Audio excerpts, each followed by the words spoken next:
Information is power. And we can use it to our advantage. This week on battlechads. Yeah.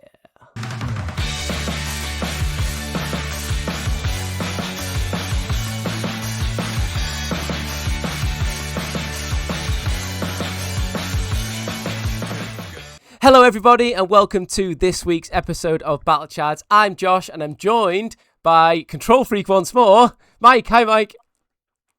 Hey Josh, how's it going? Yeah, it's good. It's a bit of a fast forward one for you. I literally messaged you about 30 minutes ago saying, hey, do you want to be in my podcast? Because Sam, again, has to do overtime. Bless Sam. He's doing the grind in life, as I'm sure Magic players would have. You got to do. You got to do what you got to do, yeah. But this week we are joined by someone who has been mentioned in the podcast many times, but never actually shown his beautiful bald head until today. Rory, how you doing? Yeah, very well, thank you guys. Thank you for having me. So we've actually thanks for being here. Yeah, thanks for being here. We've actually talked about you a lot on the podcast. Mainly only good things, I hope. Only good things. Mainly it's either a spicy brew that you brought or a deck from 2015 that you brought to tournaments and done either really, really well or crashed and burnt, one of the others. But the willingness to try and adapt is there. Absolutely.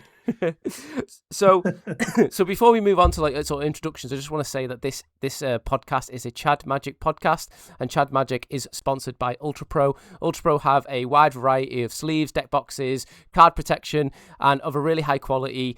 Massive shout out to the Apex sleeve collection, which is what the Team Chad Magic are currently using, and it's really good. Bosh. Done. Rory. Hi. Hi.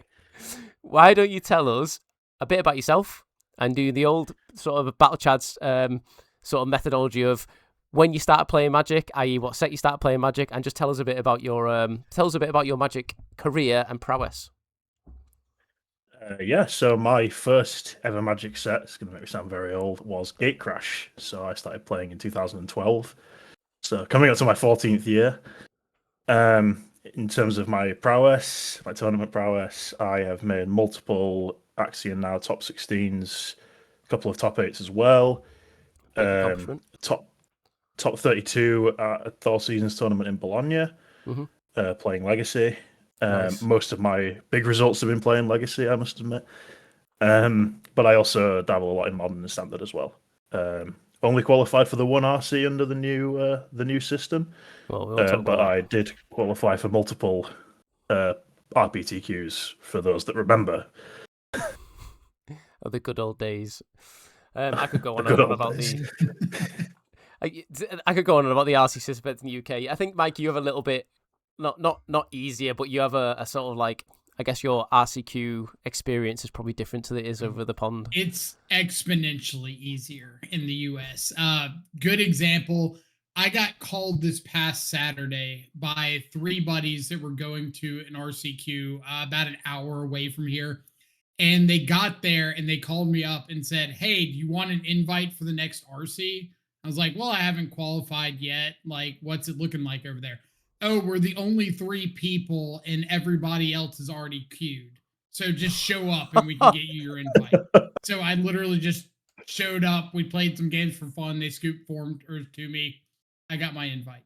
That is mental. Absolutely pointless. Crazy. If you want the invite in South Mississippi, you will get your invite. Because it's sweaty over the UK in RCQs because there's so few.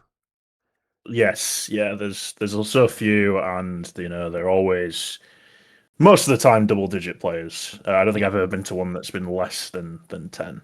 Yeah. So. And they're all like northern sweaty grinders as well. Usually, you ever see the same sort of faces, like you. Oh, of course. Yeah. Yeah. Maybe not anymore. Wash grinder, but pre-COVID, absolutely. But post-COVID, so maybe not so much anymore. That's absolutely wild because here we get probably 4 or 5 every weekend. Wow. Within like an hour and a half of here for a solid 2 months. So if you're in the 40 players looking for an invite, you will get one more than likely if you just show up to events. Wow. Oh, mate, that makes me sick, actually. Makes me sick. If you are over, Invites me nothing now. If you do have to try and earn that RCQ win and actually legitimately do it, hopefully this podcast will help in that way. We have a modern season coming up next month, April, I believe it starts. Yep, April 4th. April 4th. So hopefully this sort of pod is inspired by, that upcoming change of season. Sort of standard is sort of dying off a little bit for the grinders. I know there's a couple of RCQs left. But hopefully this will translate well in that transition period. And this pod is going to be about deck selection and using information to help you do that, essentially. And the way we're going to split down the sort of deck selection is between two subheadings, and that's going to be pet decks. Mike, that's going to be your sort of forte because you are the king of pet decks, I'd say. And then we've got sort of changing, adapting, picking a meta deck, which Rory, that is going to be sort of like your bag because you are not afraid to pick up the weirdest and wackiest deck to target a meta, and that's like sort of what you're known for, right? Yeah, I would say I played a lot of Legacy Death and Taxes in meta games where Legacy Death and Taxes was not particularly good, if we're being honest with ourselves. Yeah. And found success. So very much sort of play the deck that I know the best rather than something that's good. Not always, but most of the time. All right, cool.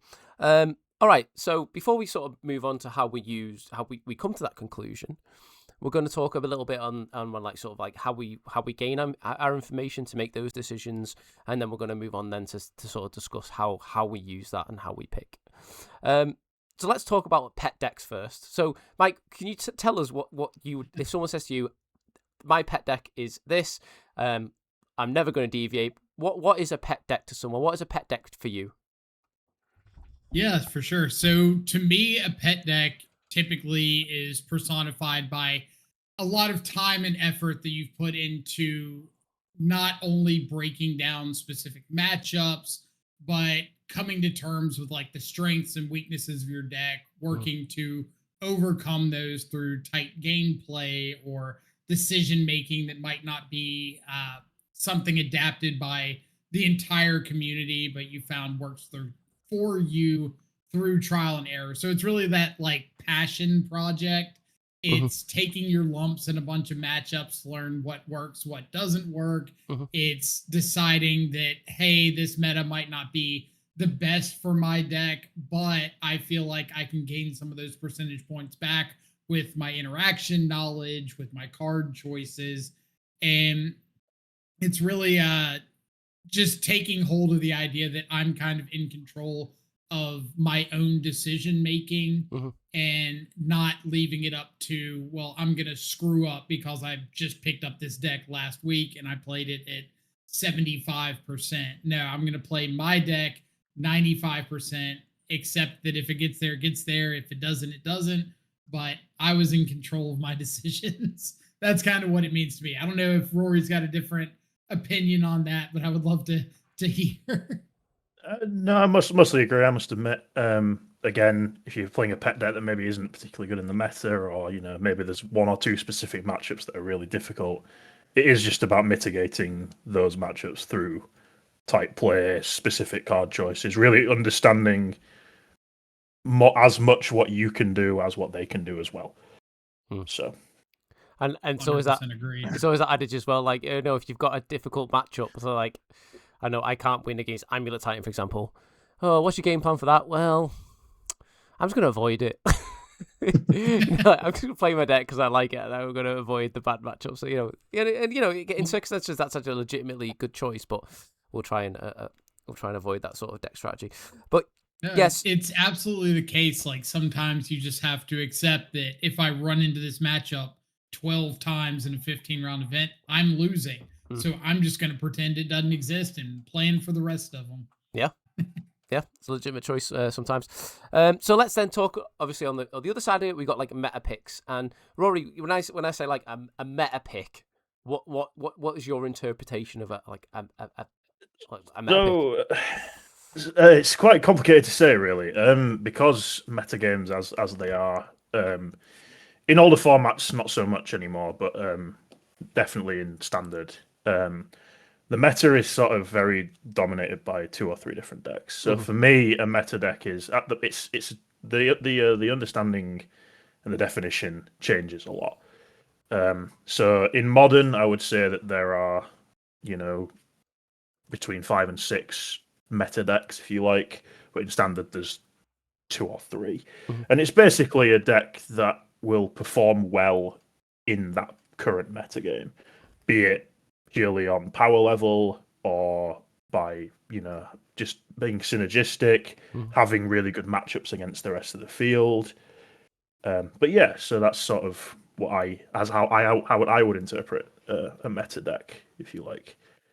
So on that then, so like a meta pick would then be either I'm going to pick the best deck because it's performing well, or one of the best decks because it's performing well into a wider field, or I sort of know what those meta decks are going to be, so I'm going to bring a deck that beats those decks. So it's either join them or beat them kind of philosophy, right? Yeah, I would absolutely agree with that. If you can't, yeah. On that then, what sort of... Let me try to think what I was trying to say.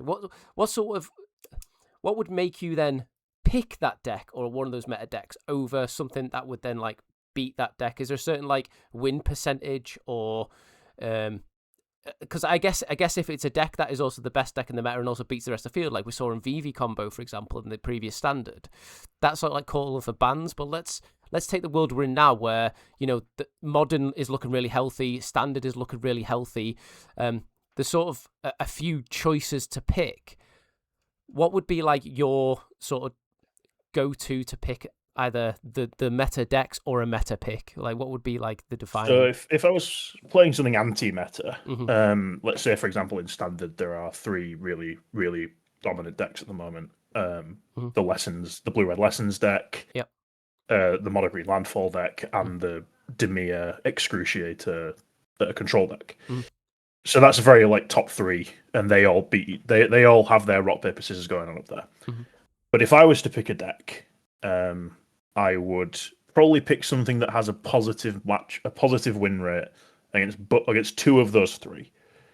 So, for example, if I wanted a deck that was good against lessons and Dimir, but was a bit of a dog to landfall, that's probably sort of something that I'd be interested in. And it's the same with any of the others. Otherwise, to pick something that doesn't have a positive win rate against either of those 2 decks, or only has 1, for example, you'd have to be really confident in your card choices, why you're playing the deck. Maybe you're just really familiar with it. Maybe it's some sort of really interesting combo deck, or that no one really knows how to play against. And so you have a really good reason to play these types of decks, I think. Oh, you, Mike, is that sort of, would you sort of like go on the same sort of philosophy as that? Yeah, so for me, when I do pick sort of a meta or a meta breaker deck, it typically comes down to what I feel I can pilot efficiently. So for example, if I were to pick up if like you mentioned, Dimir Excruciator, really popular in the standard meta right now, I feel like I could play Dimir Excruciator at 90%, where on the flip side, if my meta breaker option was like mono red, like good into lessons, pretty good into Excruciator, I don't think I could play mono red at 70%. So even if it's got a decent matchup into even if it's got a decent matchup into 2 of them, I would rather lean towards the one that's got a target on its back that I feel I can play better, because I would just be spewing percentage points even if I had the positive matchup into it. So that's like go on, Rory. And I think that's really important as well, like having confidence in why you are doing the things that you're doing, rather than playing a deck just because it sort of looks like it's good on paper against these 2. Against these 2 decks. But if you can only play it to like 70% efficiency or at the ceiling, especially with a deck that's quite complicated or quite difficult to play as well, like the Team of Harmonizer deck comes to mind. That's got a really, really good matchup against the Dimir decks, for example, and Landfall that can't interact with you very easily. But it's also quite difficult to play. So someone can't just pick that deck up, play 5 matches with it, and then be expected to go and crush the mono green decks every event. Right. So sort of few things have come up from that. So I'd say one is the sort of pros and cons of picking a meta deck, a meta pick over, and by the same meta pick, I mean like a meta breaker, and then over the sort of deck you're familiar with, i.e. that was really good what you said, Mike, about I can pick this deck up that is really good into this meta, but I can, as a pilot, like my game style and my gameplay, which is what you've got to be honest with at the end of the day, because, you know, I for one can't pick up any deck and play it. The way you can pilot that deck at the percent, I like the way you use percentage, by the way, at like 70%. But if I get like a less tier deck, but I can pilot that at 95%, that is going to give you sort of an informed decision on what you should bring to that tournament. You mentioned then, Rory, about you know Team of Harmonizer, about sort of learning that deck and understanding that deck, or understanding a deck prior to a tournament. Would you say that, I guess, once you've picked your deck, would you give yourself, like, is there a set time frame before you would sort of lock that in? Say, for example, you've got an RC in 3 weeks' time or 4 weeks' time, you've just qualified. Do you give yourself like a time scale to when you lock in that deck? And let's take away things like, a new set coming out a week before. Let's pretend that doesn't exist. What's the sort of time frame you would have to pick a deck and then learn it and then lock in, essentially? Of course, time is time is money, right? So if with time notwithstanding, I would probably want to play, maybe not in terms of time, but in number of matches. So when I qualified for the RC in Antwerp, I was struggling with what to play. I was playing a lot of different flavors of deck, trying to work out what I should invest in. Mm-hmm. And eventually I settled on Eldrazi Ramp, which was the deck I was going to take with me. And I settled on that probably about 6 weeks out of the RC. Mm-hmm. And then I set out to basically play 200 matches before the RC, which is pretty conservative. Yeah. But I have, a full-time job being what it is. Mm-hmm. I don't have infinite time to play Magic. Mm-hmm. So I think a lot of players think in number of matches now. I know that a friend of mine for the Pioneer RC in Athens played 1,000 matches of Lotus Field before that tournament. Over the course of, I assume, about 3 months. Yeah, which is a ridiculous work rate, So yeah, I would say between 200 and 300 matches when I lock the deck in. I think I would give myself a couple of weeks of trying different things and seeing what actually. Because another important thing is pick something you like to play. Like you're going to be playing Magic for potentially 15, 16 rounds of these things. Yeah. You don't want to play a deck that's going to make you miserable. That's true.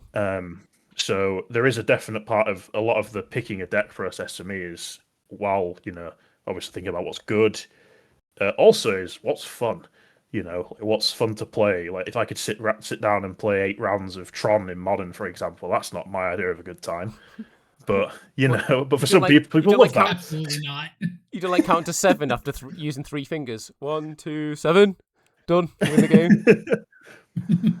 It's not my type of thing. No, but for some people, that's really what they're into, and that's fun for them. But it's very important as well, like to pick a deck that you'll enjoy playing. That's also like that you think you have the best chance with, which I think is something that's quite overlooked in Magic at times. Yeah, especially among like the grinders. Like there's a reason why for the longest time, Owen Turtonwall and Huey Jensen at Protoss played Infect in every Modern Proto. Yes. For a really long time. Based. Exactly. I knew you'd like that, Josh. I knew you'd like that.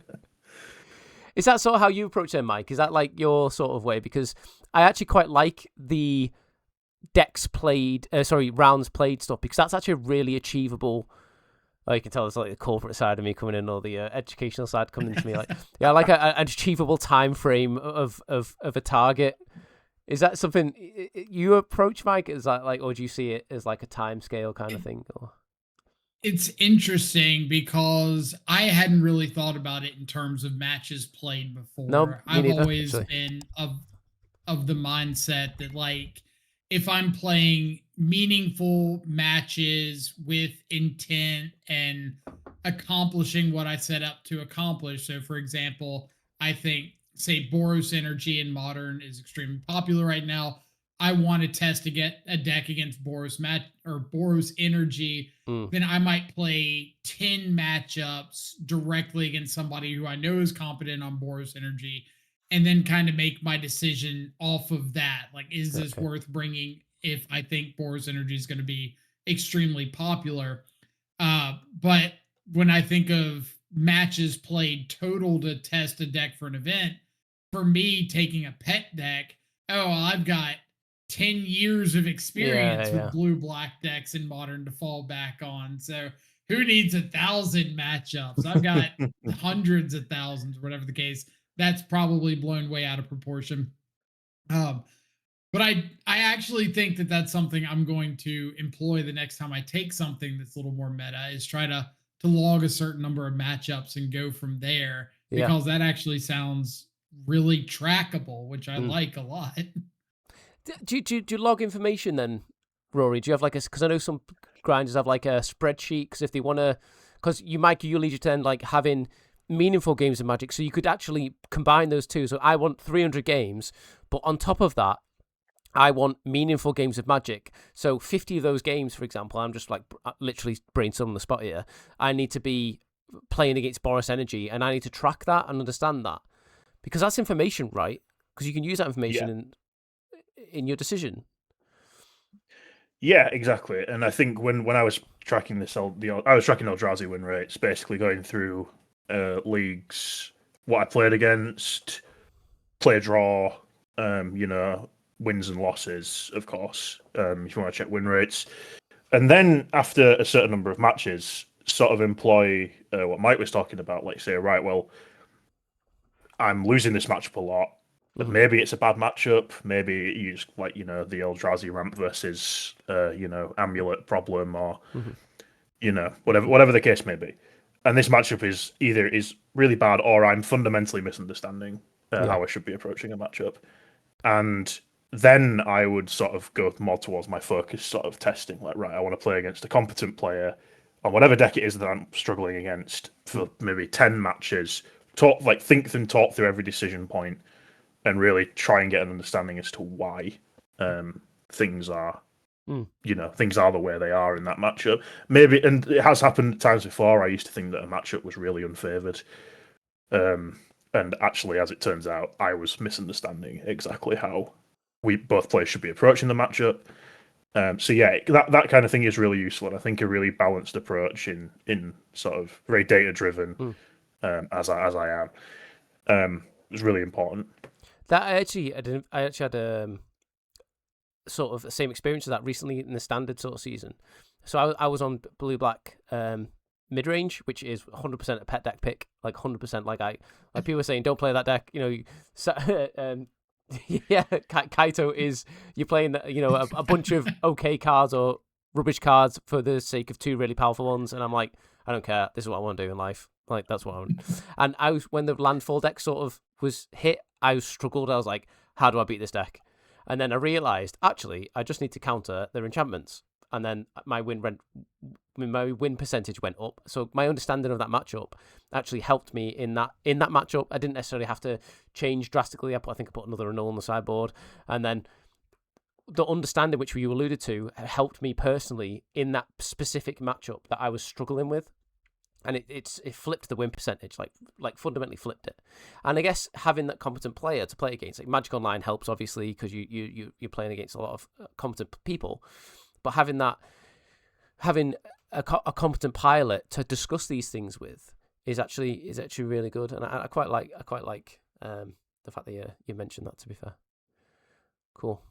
Any more to add on sort of on that sort of topic before we move on to? I was going to say. What Rory was mentioning, it sounds like the testing process between the pet deck and the meta deck is almost perfectly aligned. It's just you're replacing the 200 matchups to decide if this is a deck you want to play with, I've been playing this deck for a while. I know that I'm locking it in. But once you get to that point of, I've got my my archetype, my general archetype, I'm going to register. Then that focus testing really takes over, and you're able to lock in. This is my 75 I want. If I want to make any off meta adjustments at the last minute, whatever the case may be. So it's cool to see that overlap between both processes. I think it's worth mentioning as well, because when you do pick your, the archetype you want to play, then it comes down to a matter of sideboard cards, main board inclusions, that sort of stuff. And a good tip that I've always sort of done is, if you want to, you can only really do this in paper, you can't really do it online, but if you want to test a card against a strategy, then all you do is, have that understanding with the person you're playing with. This is a testing game, so I want to test this specific sideboard card against you, so I'm going to draw 6 cards and then put the sideboard card into my 6 and make sure my opening hand has that card I want to test. Obviously, you won't account for, like, if you would draw it, or what part of the game you draw is impactful, but having that card in your opening hand means that you can actually test that card in paper in a meaningful way and see if it is actually good. So yeah, I think that's what it comes down to. Once you've actually locked in your 75, you then go into the nitty-gritty sideboard inclusions and all that good stuff.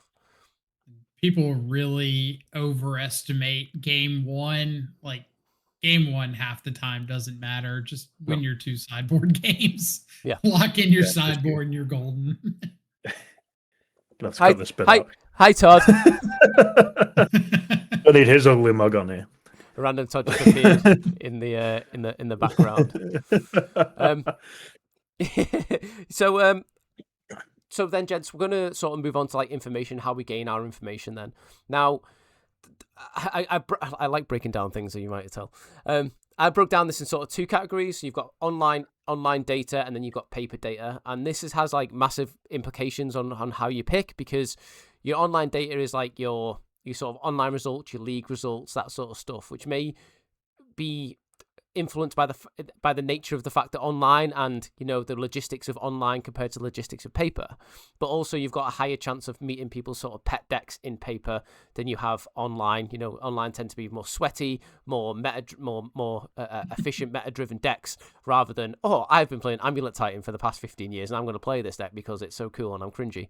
You know what I mean? No disrespect to Amulet Titan players out there, but No, all the disrespect to the game. I could feel the venom in your voice then, Josh. Yeah, 100% disrespect. Basically, if it's got Urza Saga in the deck, I hate it. I hate it. I hate that deck. If it's Urza Saga in the deck, I hate it. So let's talk about online then. So there's a few ways we can get our information. I'll give you lads a chance to sort of to input in where you gain your information from. But I'll give you the sort of top 4 ways in which I gain information and which influence my decisions. First one's the tried and true MTG Goldfish. Absolutely perfect for, instantaneously defining the meta. You can see the top played decks online. You can see league results. You can see challenge results. You can see showcase results, all that good stuff. Yeah, I then use mtgdex.net. Now, mtgdex.net is really useful because it has paper metas. It has, more importantly, the Japanese meta on there. Really good for finding sort of spicy one-offs or deck sideboard inclusions. I actually really want to know. I actually want you to talk about the deck you talked about in the pre-brief. Actually, Mike, I want you to mention that because that was actually really interesting. But MTG Dex has an interesting tool as well, because you actually can go, if you click in the deck, for example. In fact, what'd be useful is if I actually just opened up a window here and just showed you what I was on about. Obviously, you won't be able to see it, but those who are on YouTube might be able to see it. So bear with me. So those who are on YouTube and can see this, if you go on mtgdex.net and then you pick your whatever format, modern for example, and you see an energy, let's put the top one, the meta. So it has the meta breakdown, a bit similar to Goldfish in terms of the percentages of the meta. Click into a deck, say Boros Energy for example, and the top right of the page, it says win rate percentage, and it'll actually show you a matrix of win percentages against decks. So for example, Boros Energy has an overall win percentage of 53%, and then it will then go into the matchup breakdown. So Boros Energy against Jeskai Blink, for example, has a 51% win rating, against Amulet Titans 52, against Prowess 55, etc., etc., etc. So you can actually use that information to then decide well, where's my good matchups? Where's my bad matchups? And I'm expecting, say, for example, I'm expecting a lot of prowess in my meta. Well, Boris Energy is a really good pick. It's got a 55% win rate against it. And it'll also tell you as well over how many matches. So, for example, just the prowess when I was talking there, it says here, this is information gained over 593 registered matches. So it's really good to see how the deck performs, like in isolation across all the information pulled to mtgdex.net. So yeah, it's a really useful tool in that respect. Then we've got MTG Top 8. It has other tools in MTG Top 8 that you can sort of use really in depth. You have a play with that. I can tell you about performances on sideboard choices and all this. And then the last one, which one Mike you'll really appreciate, is Discord. Discord is great for deck selections, brews, and I can talk hours about Discord, but also how to sort of stay ahead of the meta, because MTG Dex, MTG Goldfish, and MTG Top 8 are all past information, where Discord is current and live. That was a bit of a ramble, lads. Any other? Thank you. Anything to add on how you gain information, or anything you want to go on add to the selections that I've picked? Rory? I think you've hit all the boxes, to be honest. I used to get a lot of decks from Twitter as well, of course. Twitter is a decent one. Yeah, especially if you have a pet deck that you really like. And there's one or two creators that really, or players that only play that deck. That's their specialty. In the same way that Bikes is anything with Watery Grave. Yeah. Sort of, and in the same way, Josh's hero Sam Dams playing Infect a lot. Yeah. Getting up to date information from experts on that particular deck and that particular field. In that particular field, I should say. Right. And I'll say there one that didn't get mentioned, and I hate to say it out loud because I'm gonna get flamed in the comments for it. I check Reddit a lot. Okay. Because the modern subreddit and the Spike subreddit, sometimes there's just some absurd off the wall rants on cards that you don't want to read through. But every now and then people will post deck guides or sideboard guides. And even if I don't use it, resources to see kind of how decks are playing against me, how other people are playing my deck, how people are sideboarding or not sideboarding, can give you some ideas that you might not see if you're just looking at generic deck lists. Yep. But I do use the MTG Dex win rate matrix a lot when I'm just looking to see, all right, what kind of decks are doing well against Boros? What do I need to look at from those decks' perspective to maybe try to incorporate some of their tech into my list? Or what is my deck typically doing bad against that I can maybe overcome by looking at some other ideas? So I agree with Rory that I think you kind of hit all the nails on the head. Discord, again, Reddit, the modern subreddit or Modern Magic subreddit has lists to every archetype specific Discord out there. So you can just go join a bunch of them and see what people are playing, what the latest tech is, what's working, what's not working. So get out there and read. I'm going to hail on Discord quite well, because another sort of personal experience of mine was I was playing Team of Rhinos quite heavily when that deck was the thing in Modern, and when the card Flame of Anor was printed in the Lord of the Rings set, people were talking about, because the thing that Rhino struggled with was removing creatures over 4 toughness, and that was mainly in the form of Shieldred. The Shieldred, the Apocalypse. Every time you draw, Rhino struggled against that particular, or one of those particular cards. And someone said, "What about Flame of Anor? And how about we include 2 copies of Mutavault to turn it on? So you have a 4 mana, essentially kill something, draw 2." And that was discussed I was in actively discussing that with Discord, and I actually took that tech to a Axion Now tournament against Shieldred decks, killed their Shieldreds, all that good stuff. I actually won that tournament. I got, I think it was a 2-slotter. It was 126 players, and it was me and another lad in the finals, and we just decided not to play. But yeah, I was one of the winners in that tournament using Flame of Anor and Mutavault in Rhinos really early on, and no one else was on it. I even had one lad. say to me, I was not expecting that card after I killed his Shieldred in my upkeep with a Flame of Vanor. And he was like, what is that? Actually, I remember that tournament. I think I was there, and Yeah. true to my nature, I was not playing a particularly well represented deck. I think I was playing goblins at that tournament. Yes. My girlfriend entered an Axiom Now tournament, and she went something like 6-3 with elves. And people got to the point she was in the top tables. I think she was on the top table for a couple of rounds. And people were starting to talk about, like, Joe, there's a girl on elves, and someone came up to me, mate, there's a girl on elves over there, and she's actually smashing it. I was like, yeah, that's my missus. And she's like what? Absolutely caning it with elves, and like no one expected it, and it was just really good into that meta. So online then we sort of see, like I alluded before, we sort of see the decks that, like, people can double Q leagues with.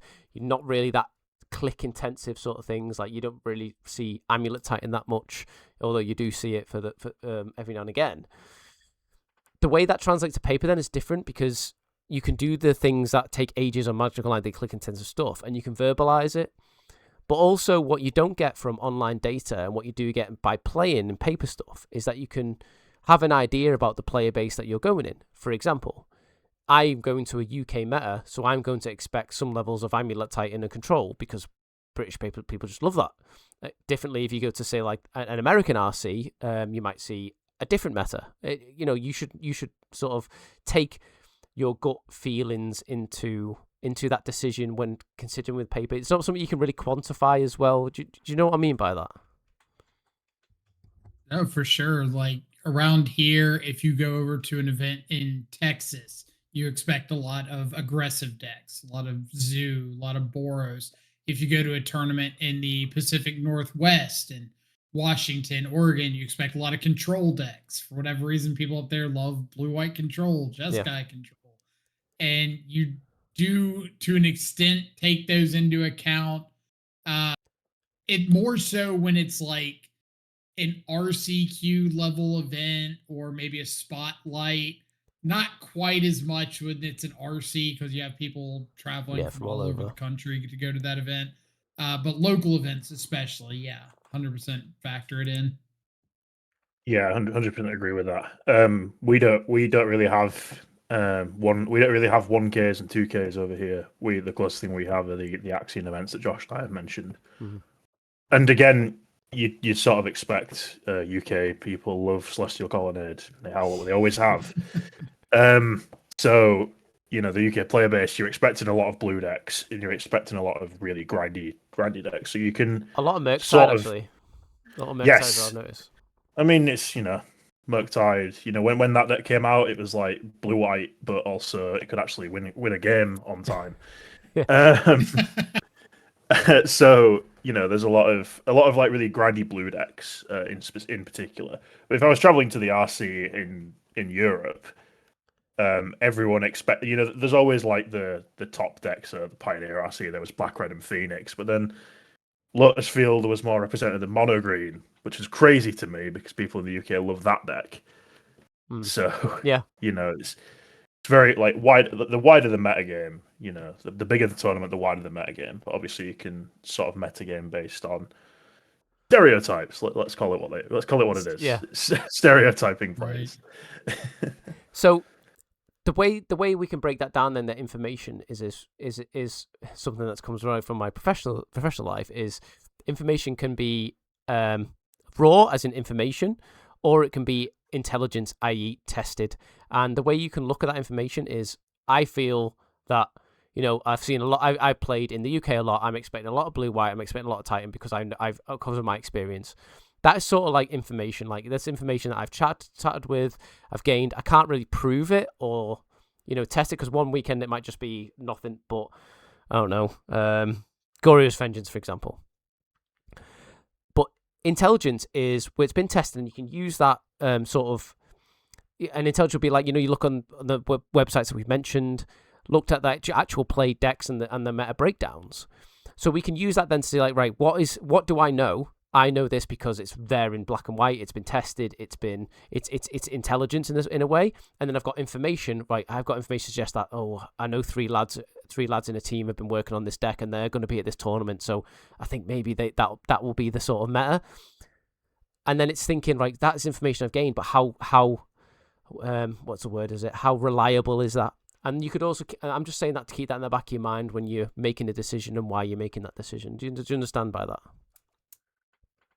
So like, tested and not tested, essentially. Cool. Yeah. So, Mikey, you said something before about deviation that I want to delve into a little bit, and that is, what would it take, or what would a meta have to look like for you to put away your psychic frogs and then completely change decks? Because you mentioned Sam Dams before. Sam Dams deviated from Infect into Jeskai control when Infect was completely unplayable. Still arguably is, but whatever. But what would it take for someone who's such enfranchised in a format? I mean, you've built a whole social media presence on frog.deck. What would it take for you to then deviate to win a tournament? Oh, man. That's a tough one. It is a tough one. So for me, it really comes down to what my goal is for that tournament. So, for example, a lot of the times I register Psychic Frog decks as a bit of a pride point. Like, I want to be the best performing frog deck in the room. And if that's good enough to make top 8, great. If it's top 16, great. Top 32, whatever the case may be. I just want to be the best Psychic Frog deck in the room. Okay. If that priority shifted to I want to qualify for the Pro Tour at all costs, or I want to cash this event at all costs, that would probably be enough to get me to shift to something a little more meta-centric or meta-focused. But I also very highly take into account that I would not enjoy playing as much.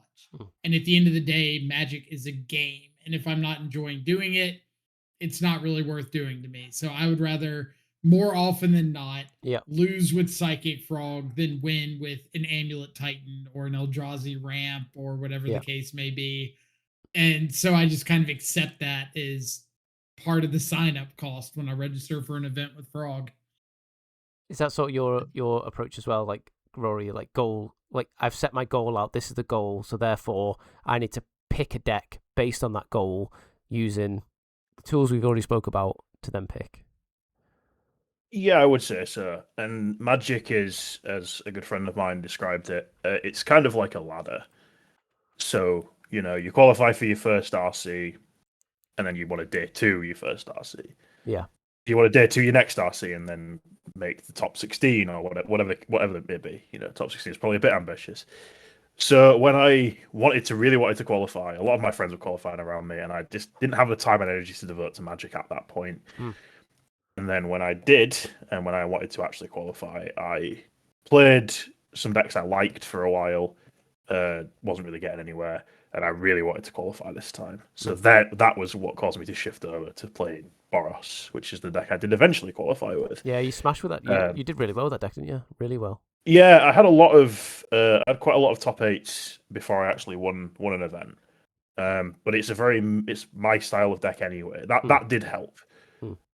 If the best deck in the format was, for example, Domain Zoo, that might have been a bit of a more difficult switch for me to make, because that is not my type of deck at all. So it's sort of, for me, it would be a combination of goals, and then also if the top deck is going to be something that I'm not going to mesh with and not going to be able to perform with anyway, then there's no point really. And a good example of that was for the first big event of the new standard season after the Avatar came out. Was a big event at Living Realms in Castleford. 40 odd players, and I played Lessons at that tournament, and Lessons is not a very me deck whatsoever. Yeah. And I went 0-2, and it was by far and away the best deck at that point. It was week 1, no one had discovered how to play against it yet, and I got crushed because I played it to maybe like 50% effectiveness. Yeah. So there is, and that was my first event back. I thought I'll coast and play the easy deck. This deck doesn't look that complicated. And then, as it turns out, I was very wrong about that. So this was obviously pre-Monument and all the rest of it. So it was just raw lessons. Yeah, because there's a pre-Monument version of that deck, wasn't there? Yes, it was very, very, very bad, as I discovered. Monument was definitely the thing that changed that. But yeah, so and everyone, this perception was that it was the best deck in the format. And, I played and I got crushed. And I was felt a bit down in the dumps about it. And I was like, this is ridiculous. Playing the best deck. And then, it is what it is. It's a deck I didn't like very much, as it turns out. Doesn't really fit my playstyle very well. So yeah, it would take a combination of goals versus meshing with the deck. Goals probably slightly higher on my priority list. So it's quite interesting. So you start with like a goal, and then this is what I want to do. This is what I want to do to achieve. If my achievements have fun, then I guess it's freeing you up a bit. But I have a goal. Start there. Then we consult the information and our sort of research on that potentially decks. We pick a couple. Then we test with those. You sort of pick one, and you're like, right, I'm going to do 300 games of this deck, and they have to be meaningful games, i.e. 50 of them need to be against the best deck, for example. Yeah. I think for me, just before I pass it back, I think for me, because I'm quite a pet deck enjoyer. Like, I enjoyed Dredge back in the day when Graveyard Hate when Faithful Doom got banned. I enjoyed Dredge then. I enjoyed I like my frog decks like you do Mikey. Like, a lot of my modern decks start with Psychic Frog and then anything else after. I think for me it'd have to be a obvious outlier that I could click with. Like, oh, I get this deck. Like, this is the sort of deck that I can jam with. This interests me. I understand by looking at the list, the play patterns. An example of that for me at the moment is Jeskai Blink is something I'm thinking about, because it sort of has like similar tempo-y play patterns. It can be aggressive and control-y and all that good stuff, but it doesn't include my pet deck, which is Psychic Frog. And that's sort of where I am. I think it has to be an obvious outlier, a reason to play that deck, but something I can also jam with. So I think we're pretty much on the same song sheet with that. Yeah, I would agree. I think we all kind of circled back to some of the same ideas. Like, it needs to be something that I feel I can play well. It needs to be something that, like Rory said, meshes with me, not just picking up the best deck because it's the best deck, because I don't want to register for an event and play a deck at 50%, not have fun doing it, and just have that lingering regret afterwards of, what if I just played my deck? Or what if I spent a little extra time finding something that worked for me? So it sounds like everybody's got a pretty similar idea of what it would take to shift around. Yeah. I mean, there's some players out there who just sort of read the meta and think, yeah, this deck's good. I mean, for the UK, Archdota, for example, is really good at that. Like, he will, or they will pick a really strong deck or a really good deck completely based on meta decisions. Like, this deck's really good because of this reason. I've got a great little 30-second anecdotal story here, if that helps out. Yeah. Way back in like 2016, there was a GP in Texas, and Dredge was tier 0. It was the deck on everybody's radar, had to be able to beat Dredge. And so when you think of what kind of deck you want to bring to a meta, a lot of the discussion goes around, well, tier 0, the best deck in the format, or the top like 2, whatever the case is. Tier 1, the decks that beat up on tier 0, or like the level 1 decks. Level 2, the decks that beat up on level 1. And so Dredge was best deck by a mile.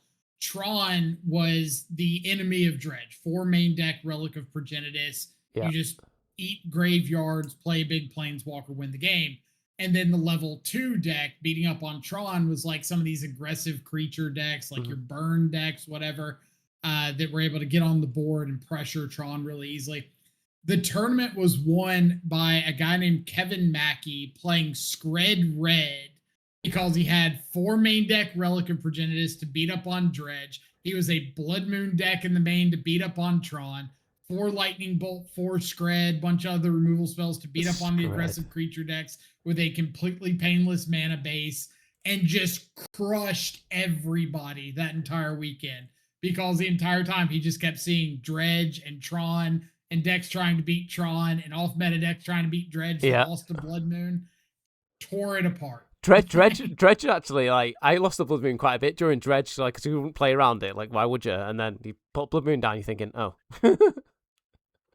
I do remember that GP because my personal hero Cory Burkhart broke the GP record of going undefeated until the top 8 till the finals at a GP. I think he went 14-0-1 in the Swiss. Wow. Playing Grixis control of all things. My absolute favorite comment ever in the history of Reddit is Cory Burkhart can win with a vaguely Grixis shaped ham sandwich. Yeah, that's true. It's true. He played Grixis at a modern tournament. What was it? Was it Was it an RC? He played Grixis at a Pro Tour. He played Grixis at a Pro Tour. And then, like, I just saw Grixis decks all over online and realized actually no one can play these decks because they're not very good. And then, like, they just died at death. Corey. Yeah. And that brings up a really good point actually as well, Josh. Pro Tours and RCs and Mythic Championships as they were once known, they really warp metagames. Yes. Sometimes negatively. So obviously when you go to a Pro Tour, the teams are metagaming for what they think the best decks are going to be, and the Shadows of Innistrad Pro Tour springs to mind. Everybody knew Bant Company was the best deck. Yeah. Everybody knew it. And the tournament was won by green-white tokens. And part of the reason why that deck did so well is because it beat everything that was designed to beat Bant. Yeah. And as well as Bant. Yeah. They just completely broke the format that weekend. But then for the next maybe 3 weeks of standard tournaments, everyone was playing green-white. So what everyone going to these tournaments would do is play, right, well, this is the best deck against green-white, and it's going to crush everybody at these events. So, the Pro Tours have a really annoying habit of warping things, and people just copy and paste list in the Pro Tour as well. People are playing 100%. random cards that might be terrible. Like, against like random deck at PTQ, BBTQ. They might be playing like one. The biggest one I remember was the biggest individual card choice was actually from sort of Battle for Zendikar, where Dark Jeskai and the 4-color, 5-color mana bases were everywhere. And the Jeskai deck that I was playing was main decking Dispels and playing Treasure Cruise. Yeah. Because everyone else was main decking Dispels because of Dig Through Time. Right, yeah. So you played Treasure Cruise, and then you could dispel their Dig Through Time on tap Treasure Cruise, and they had no answer. So there was an element of sort of everyone was just copy and pasting. Everyone was just copy and pasting. A lot of the decks, the Jeskai decks back then, there was quite a few of us playing it at that point. All were playing Dispels and Treasure Cruises rather than Dig Through Times. For exactly that reason, because people were just copy and pasting the deck that did well at the Pro Tour that I think Finkel took to the top 4. I think that's interesting because what you're alluding to is people are seeing these tournaments using the work that people put in to beat that specific tournament, copy and pasting it and thinking, this did well, I'm going to copy and paste this, with no innovation. And I think innovation is one of the sort of key things of whatever deck you pick. Like, what level of innovation you're going to bring? Because if you copy and paste the list and you're just like, yeah, this looks fine, and go, without consulting the meta or consulting, win rates and all that good stuff, all you're doing is you're one step behind the people who are innovating and who are going to win. Do you know what I mean? So being active in like Reddit, as you said, Mikey, Discord, Twitter, like you said, Rory, being part of the conversation and being part of the innovation moving forward, like what happened to me with Team of Rhinos, will help you sort of stay ahead of that curve instead of being behind it. Because I can go to a challenge data from today, for example, copy and paste, this did listed well, copy and paste this. I'm already behind because that's the past. The meta's already evolving because people have seen that and gone, that deck's doing well, I'm going to include sideboard X card for that. Do you understand what I'm saying there? Yeah, Magic Online especially is absolutely ruthless if you're a week behind, because like it's changing not only week to week, but people are playing something tomorrow to beat up on the challenge list from today. Yeah. Like, it is that quick to evolve and to change, and you've got to be prepped for that. You've got to be willing to adapt. Yeah, and I think the other thing as well is people that copy and paste these challenge lists, sometimes they include really random one or two obs. And people just copy and paste and then think, oh, yeah, like, these, like, oh, why are we playing these cards? Like, these cards must be bad. Let's get rid of them. But it's asking why is really important. Asking why card choices are the way they are. Was it a list that won an RC, an Asian RC, and he put like a random green card in his like blue-red deck or something, just because it was funny? And then there was like people in like leagues playing that in the sideboard. Was that the dude playing the poison dart? Yeah, poison dart frog. Yeah, so people had like poison dart frog because they just copy and pasted without thinking, or like you have no way to cast it, just one random poison dart frog. Just copy and pastes in there, and people are like, why is that there? You're like, oh, I don't know, copy and paste. Like, because it's adorable. That's why it's there. I wonder if anyone actually brought it in. Seen that little guy? So another place I like to see for like ideas for innovation is the Japanese meta, and the reason for that is because everyone knows Japanese meta is sort of like, I'm trying to like link to innovation, and they just don't care. Like they'll try anything. Mike, you mentioned something before about the Japanese meta, which I thought was really interesting. Yes. So the Japanese meta is here we'd say the Wild Wild West, but the Wild Wild East for Japan. One of my absolute favorite stories that I have told countless times on stream, Discord, wherever, is I was thumbing through the top 8 list from a Japanese, I want to say it was like a GP level event, open level event, something like that. And there was an affinity player in the top 8 whose sideboard included 4 copies of Saheeli Rai and 3 copies of Felidar Guardian. Because his opponent would bring in Stony Silence, and he would just cat combo people out of the board. And I thought it was the absolute wildest thing I had ever seen in my life. But apparently it worked. So who am I to judge? Brilliant. I was actually against a 4-color Splinter Twin deck the other day on Magic Online. I 2-0'd against them, but like it was interesting. Like I didn't see the card Splinter Twin being cast because all the creatures died almost the moment they entered the battlefield. But I'm presuming it was Splinter. The new Merfolk, and then Deceiver. What would you say? Exarch, whatever it is. Yeah, Deceiver Exarch. Yeah. So obviously a twin deck, but lads, played against 4-color Samwise combo yesterday, and my opponent Court of Calling for an abhorrent Oculus, and I was like, yeah, sure, I'm used to that. Yeah, just wanted it more. Just wanted it more. Just wanted it more. So lads, I'm pretty content with like sort of how we sort of come to a deck choice. We analyze what I think you've got to take into account of what we're good at, what resonates with you, the sort of pros and cons of playing something compared to something you might want to learn to play, and then obviously having your goals set in what you want out of the game, and then ultimately using information tools to your advantage to then make. I think it all comes down for if you make a decision in this game. It's not because it's like, because it's, well, I guess you could make a decision because it's fun, but there needs to be a reason to make that decision, whether it be, I'm going to include this card because of this reason, or I'm going to play this deck because of this reason. And I think if you can answer the why part of the equation, I guess, then that'll that'll give you the basis to then reinforce why you're picking it and give you that confidence. Not because I don't think this deck did really well, so I'm going to copy and paste it is good enough essentially. Yeah, I can defend. I know a couple of people. Sorry, Rory, go ahead. I can defend any decision that's made any player that's made any card choice, anything. Yeah. That's made against me, as long as you have a good reason for it. Yeah. Yeah.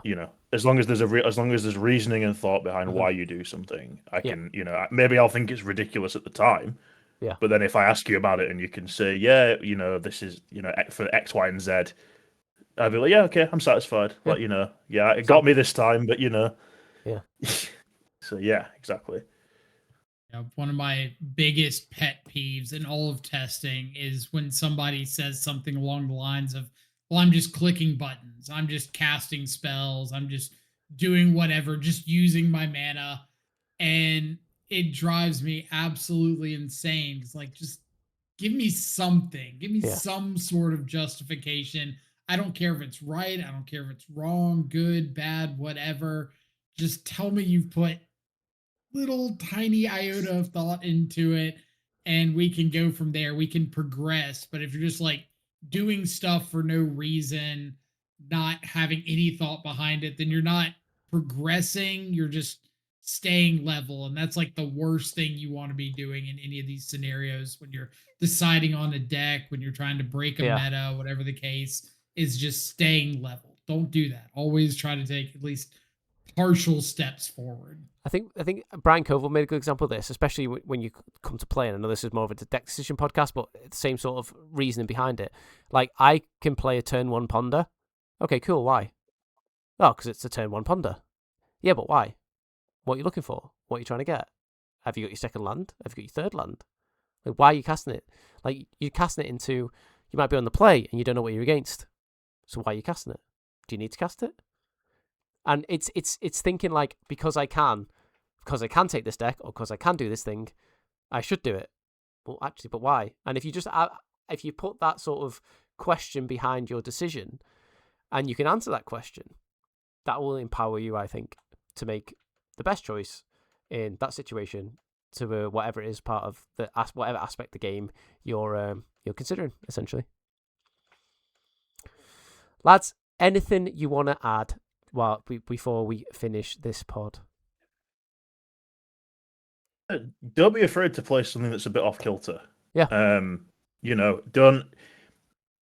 Sometimes pet decks are bad into certain formats. Story that comes to mind is I hadn't played Modern for a really long time.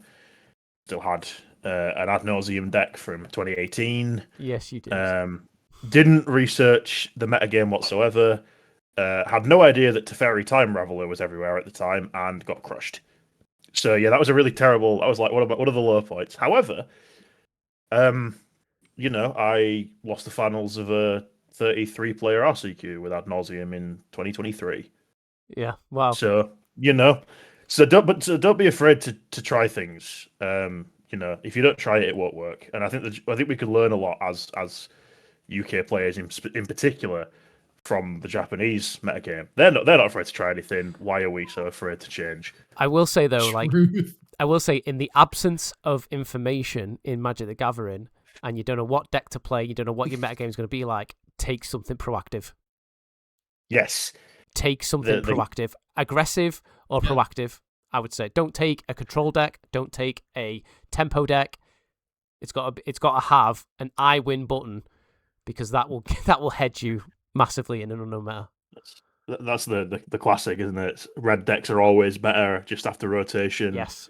And the control decks get way better the longer we are into a season. Yes. I was going to say exactly that. New set drops, play something proactive and aggressive, because everybody's trying out the fancy new combo, the jank that they want to make work.